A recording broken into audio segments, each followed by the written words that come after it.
Now, it took nearly 16 years and cost nearly $1 billion. LVMH has unveiled its flagship store in La Samaritaine, an 150-year-old department store in Paris.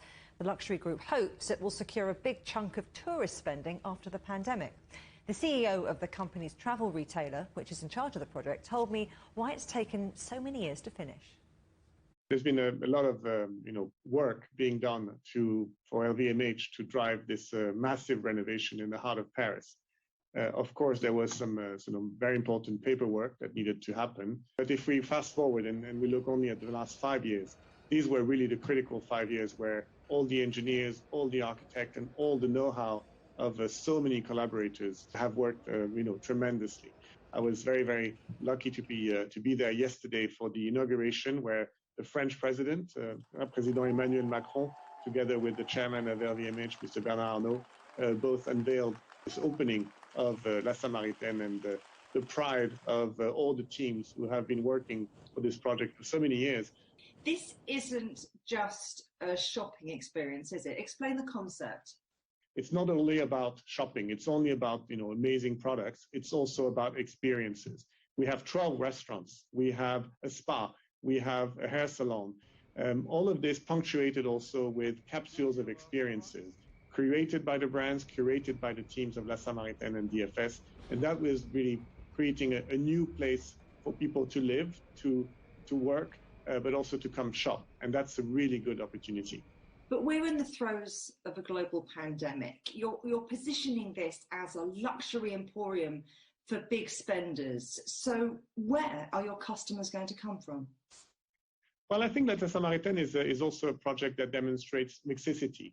Of course, we have a unique assortment of luxury goods, but we also have the largest beauty hall in Europe. And as you know, beauty and cosmetics offers a wider range of prices. And we have those experiences with food and beverages.